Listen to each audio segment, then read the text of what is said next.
Ticket booking confirm আছে কিনা কীভাবে চেক করবেন? প্রথমে গুগল ক্রোমে যাবেন, এরপর লিখবেন air Arabia manage booking.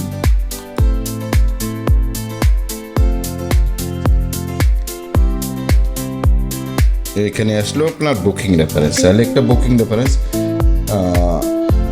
Reference air আরাবিয়ার booking রেফারেন্সটা দিতে হবে।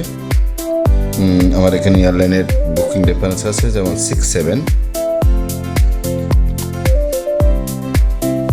GD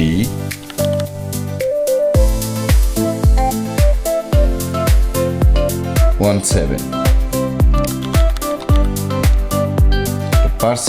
পার্সন নেম মিনস যে প্যাসেঞ্জার কাস্টমার যার নামে টিকিট ইস্যু হয়েছে ওনার নামটা, লাস্ট নেমটা দিতে হবে।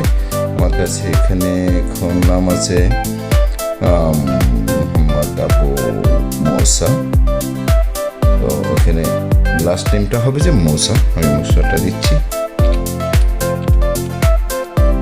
এরপর ডিপার্চার ডেটটা কয় তারিখের জন্য করা হয়েছে, যেমন আমি এটা কালকের জন্য করেছিলাম। এরপরে চার্জে ক্লিক করবেন, এই যে টিকিট শো হয়ে গেল। আইটিনারি শারজা চিটাগাং তেরোই মার্চ 10:55 ফ্লাইট, চিটাং গিয়ে পৌঁছবে 5:40। তাহলে টিকিট কনফার্ম আছে, এই যে এখানে লেখা আছে কনফার্ম।